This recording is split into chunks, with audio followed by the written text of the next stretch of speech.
যদি একটু জানতে চাই যে শাকিব খানের সাথে আপনার কাজের এক্সপিরিয়েন্স কেমন, তাহলে কি বলবেন?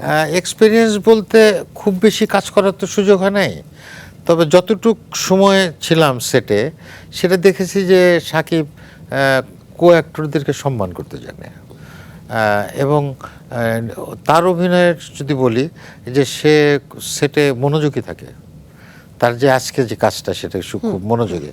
আমরা অনেক অভিনেতা অভিনেত্রীদের দেখি যে খুব মনোযোগী না, এই গল্প করছে, টেলিফোনে কথা বলছে, এটা করছে ওটা করছে, তারপরে শর্টের সময় উঠে গিয়ে হয়তো শর্টটা দিল। আমার শাকিব খানকে একেবারেই সেরকম মনে হয় নাই, মনে হয়েছে যে না, সে খুবই মনোযোগের মধ্যে আছে এবং সেটে সে চরিত্রের মধ্যেই থাকার চেষ্টা করে। একদম। রায়হান রাফির আরও একটি দুর্দান্ত সিনেমা প্রেসার কুকার, আপনি একবার মেনশন করেছেন, সেখানে নাজিফা তুষির সাথে পার্লারে যে দৃশ্যগুলো রয়েছে, এই দৃশ্যগুলোর পেছনের গল্প আমি জানতে চাই, কারণ আমাদের বাংলা সিনেমায় কিন্তু এরকম দৃশ্য আমরা আগে দেখিনি।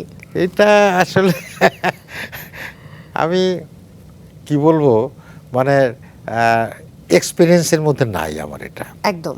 হ্যাঁ, কারণ ওইরকম একটি পার্লারে গিয়া ওইরকম এক্সপিরিয়েন্স নাই।